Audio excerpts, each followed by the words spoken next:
Hey, what's up, you guys, and welcome back. And sorry, I'm not wearing a hat, and this is just not gonna work. Hold on. Alright, much better. Alright, so today I wanted to talk about something that is totally unrelated to anything I've talked about so far. So, I don't know if I've mentioned it, but I'm in communications as my major. And I decided to pick up digital humanities as my minor. And in my digital humanities class this week, we were talking about scale. And I got really into it, really interested in it. So I thought I'd talk to you guys about it, and I'm going to try not to just re-say everything that got said in the lecture. So we are reading H.G. Wells' War of the Worlds in that class. It's focusing on text as its main basis, but as science fiction being a cultural system, which is really, really cool. It sounds dorky and whatever, but it's really awesome. So anyway, back to scale.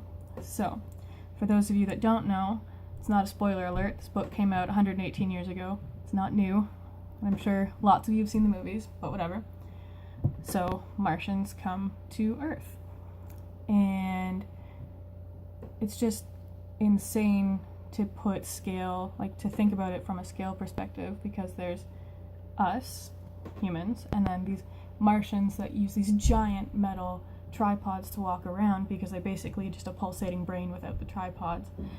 And then there's the teeny tiny bacteria that end up destroying the Martians. Spoiler alert. So it's just interesting to think of things like that, because there's that series of evolution, the same way that the whole theory of evolution works. Like, we started at this small thing and then we grew into this. And anyway, I'm gonna start rambling if I don't try to focus. I have notes over here that I'm trying to get through. Anyway, so the main point of the lecture this week was that scale is always an effect of mediation. For us to be able to do things, like see things on such a tiny scale or on a giant scale into space, we need tools. As humans, we use tools. So we need telescopes and satellites to see into space, or microscopes, or like these crazy intense cameras in order to see tiny, tiny bacteria. And we watched this video, I can't remember what it's called, Power of 10, and the point was to take you 10 to the power of, I think it goes out to 24 square, like 10 to the power of 24, to show you what happens the further and further you go out. And by the time you get 10 to the 24th into space, there's like a vast, insane nothingness, this blackness, this empty vacuum of space.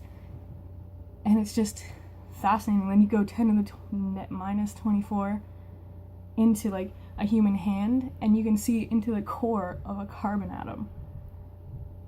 And that's just crazy.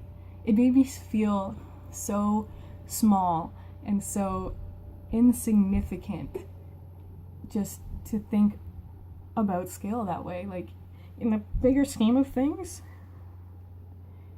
we're not that important. Like, our ego is so inflated because we're the top dog on this planet, and then if something or somebody like the Martians were to come, that just throws everything out of whack, because they're just so many tiers ahead of us. And it was just fascinating to think of. Like, we did an activity trying to point out where H.G. Wells was using scale in the novel, and there's a part of it where it's talking about how we're just going around doing our thing, looking at our microscopes and seeing the bacteria multiplying and doing their thing on the little slide, while the Martians are looking down at us. And it's pretty much the same thing. And it's just, it was just so interesting to think of from that perspective. It's like, what did he call it? A mise en abîme, or an infinite regression of things doing the same. For all we know, if you get down close enough into the bacteria, maybe the bacteria have their teeny little microscopes looking at tinier bacteria. It's, oh my god, it just kind of blows my mind. But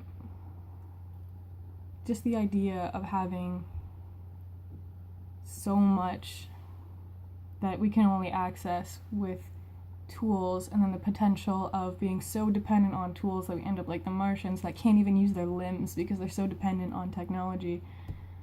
It's like, it's just so cool. I feel like I'm nerding out like really, really hard right now, but I don't care because I am completely fascinated by this idea, and without this digital humanities class, I would never have thought to be more self-reflective about the things that I'm interested in or the tools I use. I would never have thought to think of science fiction as a cultural system. It would just always be a genre of novels I enjoy reading, and now it's so much more for me to think of.